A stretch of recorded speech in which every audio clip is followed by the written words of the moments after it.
So we have this update from Forbes.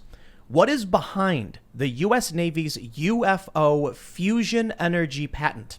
Now, I think when they say UFO and they show pictures, they're just marketing it. It's brand marketing. And like we used a very similar photo because it's the only way to basically say like, hey, here's this technology. It's most reminiscent of UFOs. But you got to understand a lot of this talk about UFOs is old talk. So what's this new tech? Forbes writes, when Dr. Salvatore Cesar Paez, an aerospace engineer at the Naval Air Warfare Center Aircraft Division, filed a patent for a plasma compression fusion device in 2019, it was either a giant breakthrough or mad science.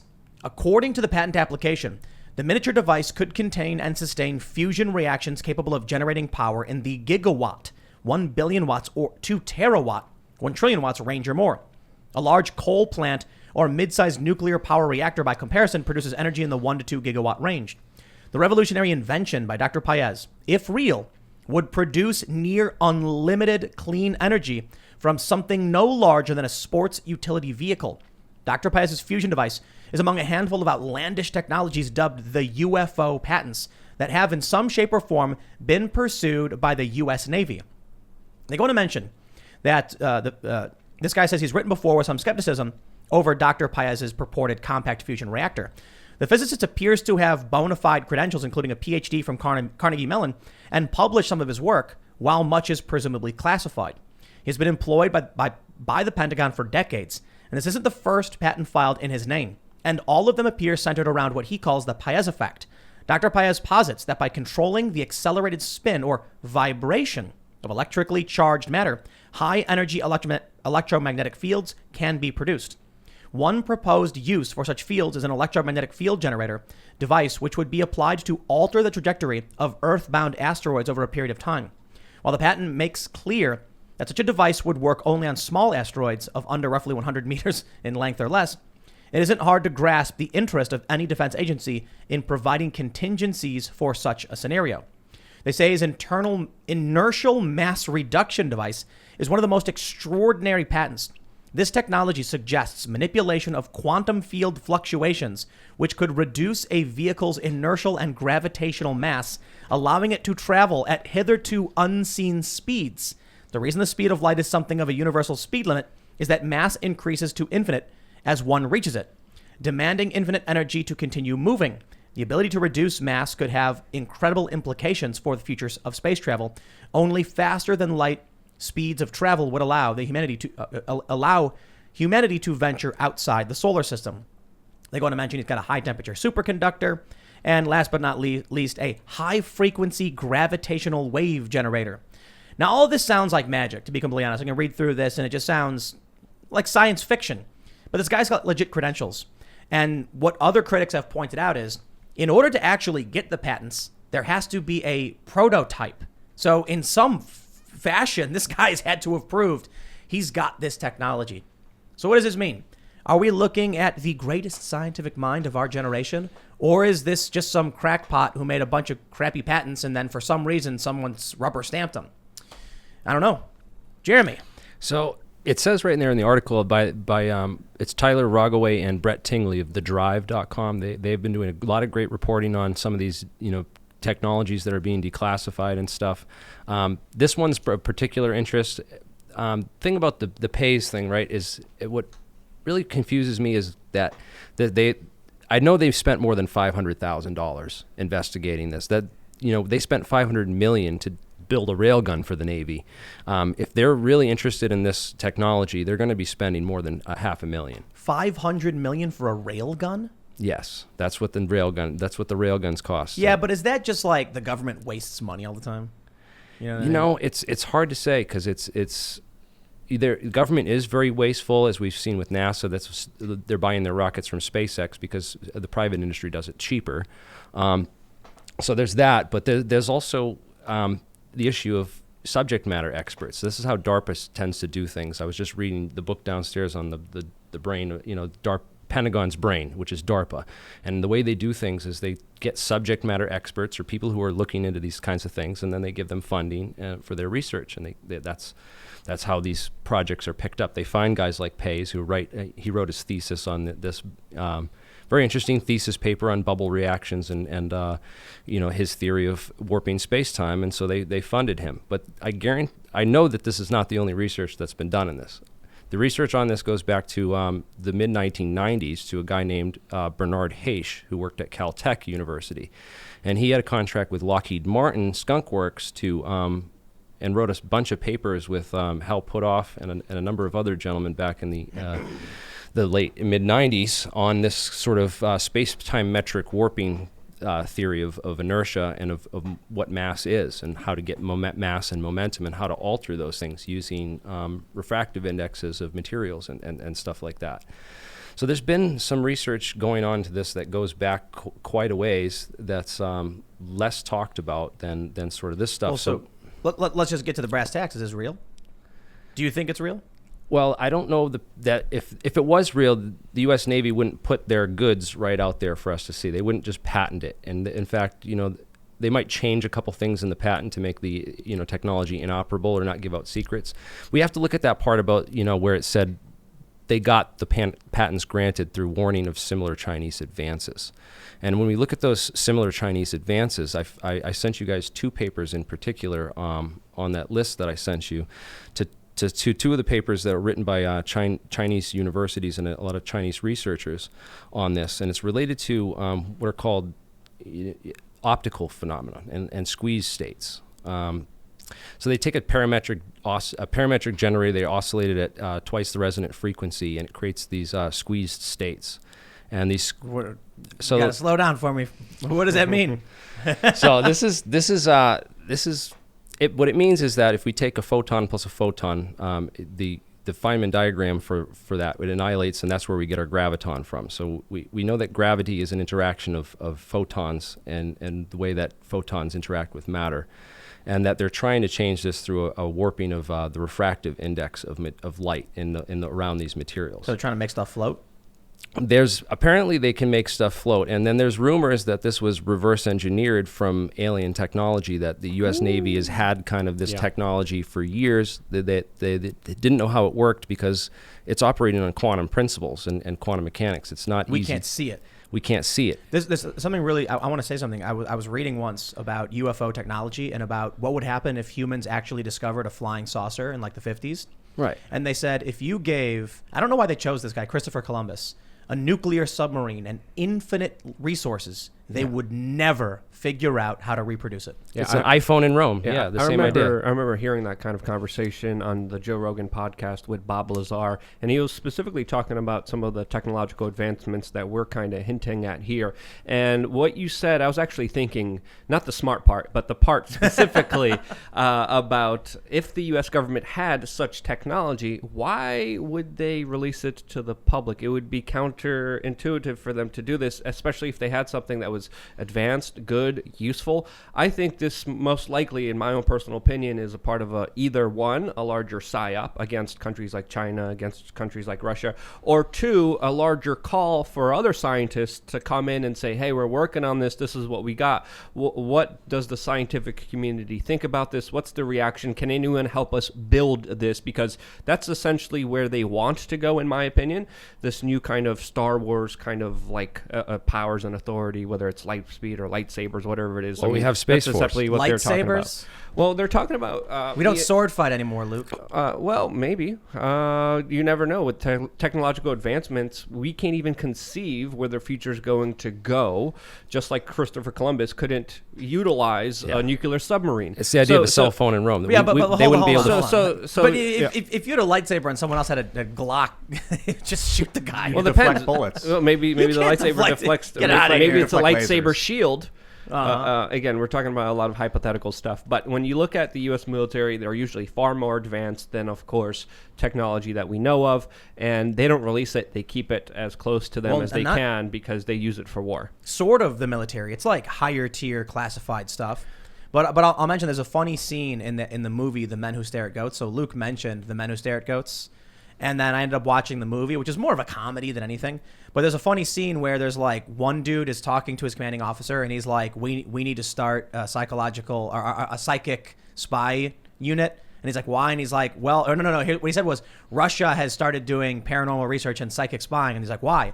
"Because of our attempts to telepathically communicate with a submarine." And then he was like, "Why did we attempt to telepathically communicate with a submarine? We didn't. It was a rumor created by the French. But the Russians think it's real, and they think the story that it's fake is a lie. So they started doing it. So now we need to start doing it to counter them because they think we're doing it. So now we're actually going to do it."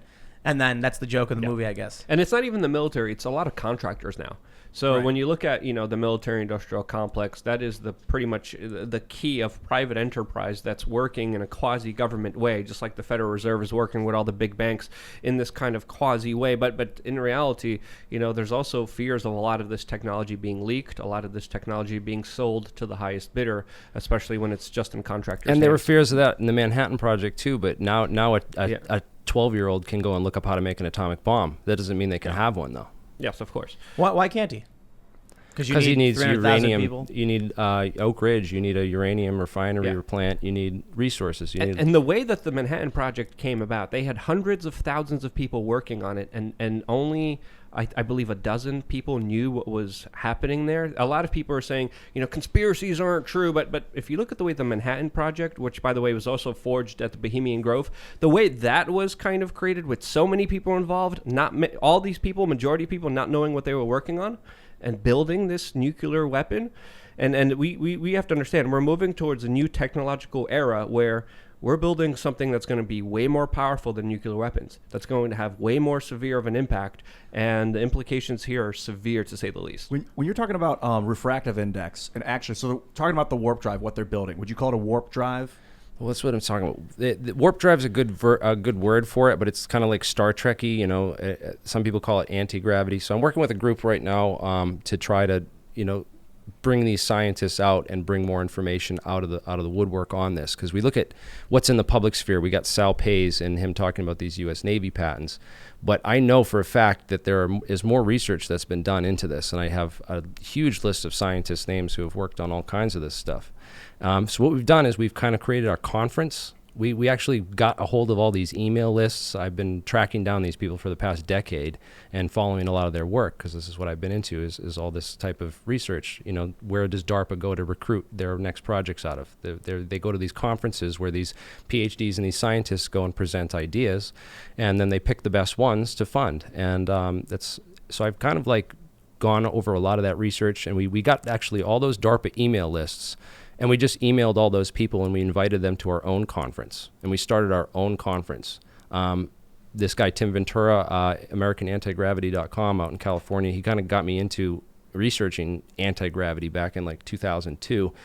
And we're working together to we have a conference where we're actually bringing people out of the woodwork to come and talk about what they worked on, because most of it's declassified now, and it's becoming so out there and well known, and it has such great implications for the whole future of our planet that more people are coming out with it. You mentioned something interesting before we started the show, that you have this guy, Dr. Pace or however you pronounce it, that he's got a bunch of patents that are kind of all over the place. Mm-hmm. Like an individual would focus on one specific thing, but he's got a bunch of different things, right? Right. So we consult subject matter experts, because the information's too voluminous for any one person to have just massive knowledge of all this stuff. So we consult like people who are really into a certain subject.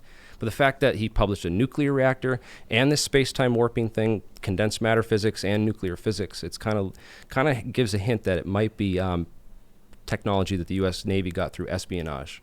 Or some other way, right? That they have a secret program building it, and they're using Paez as like not the fall guy, but basically the patent funnel. Leaking it out. Yeah. But I would imagine that if this was developed by U.S. science of some sort, they no longer need it. They've developed something substantially more powerful. And now they're like, okay, let's give it to the civilians and then see what they do with it. And then, they'll ramp up production and it'll fix things or whatever. Using the patent itself, could we replicate, if you're saying change the refractive, from what I understand we talked earlier, is you have a material like a spacecraft hull, you hit it with acoustic vibration, and then you hit it with a laser to change the refractive index of the material. There's a lot of different experiments we're trying and a lot of different theories. The problem is that, you know, we have almost too many theories at this point about how it works, and we're at this kind of standstill in physics where we're working with these, you know, quantum gravity researchers, guys who are trying to, you know, work on unifying general relativity and quantum field theory to create a theory of everything, essentially, like Stephen Wolfram's doing and some of these other guys, Garrett Lisi and Eric Weinstein, like those guys. Eric Weinstein's working on this? Yeah, he's geometric unity theory, right? Really? I've heard that. I didn't know he that. presented a whole thing to awesome. the Royal Society on this. Wow. And no idea. He's had numerous talks with Garrett Lee. There's a recent one on Are we talking about Brett Weinstein's brother? Yeah. He's Wow. big into I'll come up with the word earlier. polytopes and subtle geometries that make up like the core of our universe. You could look up Coxeter-Dinkin diagrams if you want to get into some of this stuff, or polyhedral combinatorics. Okay, it's ways that shapes and different types of polygons and things fit together. It's like the subtle innate geometry, and they found that when they build this puzzle of it, they create this thing that looks very much like particle physics and mimics a lot of these things. But they haven't put all the pieces together yet. But I want to say that when we do have a theory of everything, we're going to have anti-gravity. We're going to be able to understand exactly how gravity works, and so we're going to be able to. A theory of everything, wouldn't that allow us to basically build anything? Like if we understand how everything works, we'll know the confines of the universe. We'll be able to just start. And that's the thing that they talk about with Jack. So Jack Fillet he's a scientist that's been studying, you know, aliens really for decades now, and he's coming out with this new thing with a guy named Dr. Gary Nolan, where they're actually taking pieces of alleged Roswell material and these alleged alien materials that people have recovered or have out there, and I'm sure there's people out there with these materials, and bringing them to laboratories and analyzing them with this approach where they can actually like look at the isotopes. And what he said is that, you know, instead of working with, you know, 100 and 90 something elements like we work with on our periodic table, they work with all the isotopes of all these elements in between. So they're working with like 200 puzzle pieces rather than building stuff with only 90 pieces. What would be an example of an isotope? So an isotope is just, so you have atomic number. That's what goes up on the periodic table. That's the number of protons in your nucleus. And that gives you your properties of the charge and the properties of the atom. But then you have something called neutron number. And the neutrons are kind of stabilize the nucleus. And you can kind of like throw a couple extra neutrons in, and it doesn't change the charge, so it doesn't change the fundamental properties of the thing. It just makes it a little bit heavier. And when it's a little bit heavier, it spins, its quantum spins are a little bit more slow and sluggish. And so that kind of affects some of the properties of these things. And there's weird things that have happened. Like one of the examples is they proved that our brains actually work on quantum phenomenon. The quantum phenomenon is active in our brain because if we give people lithium salts, but we use a different isotopic version of lithium, it has a slightly different spin ratio, and it affects people adversely with their behaviors.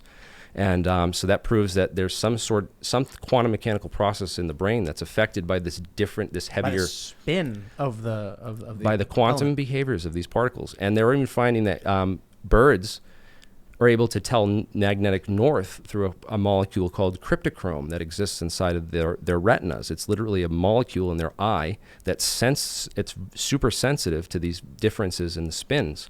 And one side will spin differently in a magnetic field, and that's the molecule that they're using, that scientists have identified birds as using to tell where magnetic fields are. Thanks for checking out this clip from the Timcast IRL podcast. We do the show live Monday through Friday at 8 p.m. So come back to check us out when we go live. Don't forget to subscribe, hit the like button, hit the notification bell, and we are also available on all podcast platforms for free if you want to listen to us there. Thanks for hanging out, and we will see you all next time.